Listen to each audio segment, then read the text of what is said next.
What's going on, everybody? Welcome back to the channel. In today's video, we're going to finally be working on the FXR. I've kind of teased this for a little while and I've gotten a lot of feedback from you guys, so I'm excited to finally well, I've already started taking it apart, but start rebuilding it and finally hit the road with the thing. It's been a long time coming. I've kind of had distractions with running my dyno when I had it, and then the road glide. That's been like my latest thing, is just going on road trips with that thing. But now that I'm closer to the Malibu Canyons, it's going to be a lot more fun ripping this thing through the tighter turns, and you just really can't beat an FXR. It's an older bike. If you guys aren't familiar, it's a 92 or 93, I forget the exact year, but these bikes were built pretty rad, and the only faulty thing, they're called FXRs, but everyone calls them fixers because the engine always fails. But I actually, first thing I ever did to this thing was put an S&S 111 in it, so pretty stoked about that. I really haven't put in any miles on it. I've been waiting to get the rest of the parts to make it a little bit more comfortable, but in the last couple months I've been doing that. So I got the Thrashin risers and bars on here. I think this is the 9-inch pullback bend riser with a high bend bar. I like the controls right there in my face, so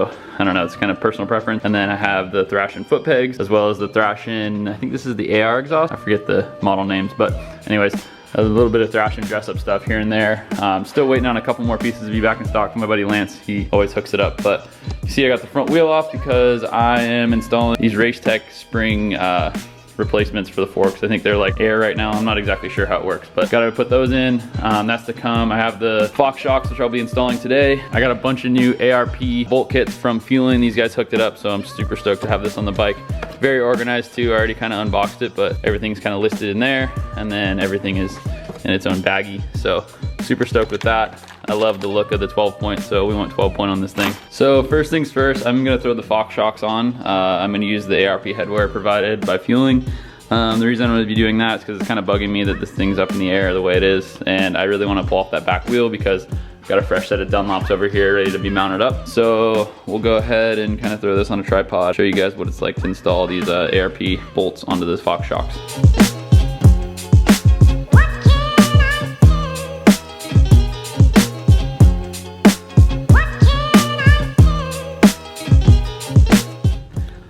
All right, so we got both shocks mounted up. I really do love the look of this 12-point hardware. I think it looks a lot cleaner and the polish is a lot cooler. Also, the shocks come with like different spacers to kind of offset it. The way that I always do it, I've done this with my Dyna too, is you kind of just line it up, make sure it's straight, because you don't want any like angled like scrub on any of the seals. So pretty easy installation. I'm gonna move along. I think there was stuff for the foot pegs. I might do that next. I don't really know the order of operations with this stuff, so I'm just gonna start taking stuff apart and seeing what bolts line up. Luckily they do give this sheet of kind of every bolt that's supposed to be in here, as well as the other two kits that I got. So I'm gonna go ahead and kind of do some organizing here, see what we're gonna take apart next, and I'll update you guys here in a minute. All right, so a little update. We got the ARP bolts in the triple clamps, as well as the headlight. I did do the foot pegs. I'm not sure if I updated on that yet. And just like little things like these side covers. Now I'm gonna go ahead and I gotta take off the exhaust, which I've already kind of started doing. And then I started installing these swing arm pivot mount things, and there's one tucked way behind the pipe mount. So we go ahead and take this off. Slides off super easy. It's only like 3 or 4 bolts, and then the pipe clamp slides right off. And install that one. I already got it done on this side, and looks really, really trick. Stoked on that. So that bottom one's the one that's kind of giving me a pain. And yeah, I'll update you guys here in a bit. Maybe throw a tripod and do a little build laps right now.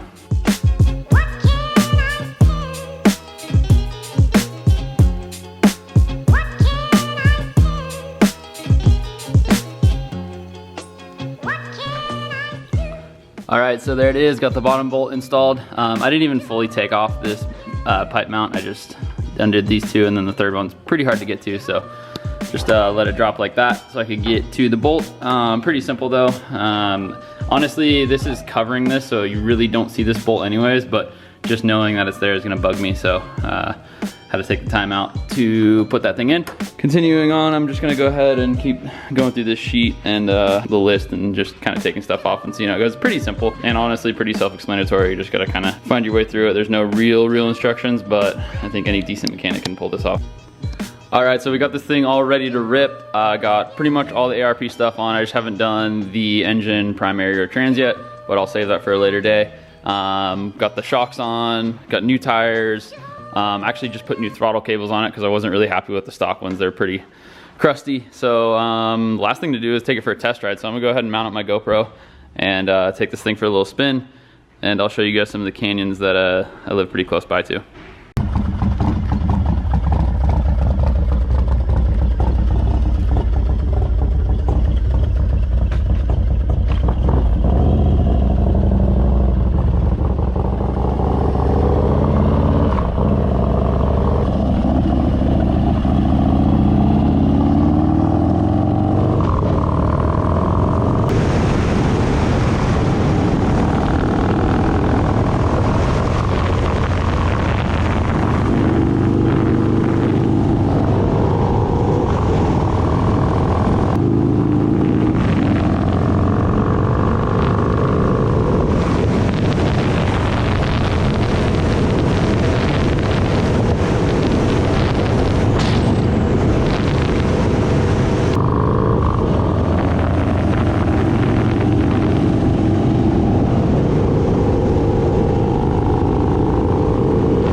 a sight for my soul.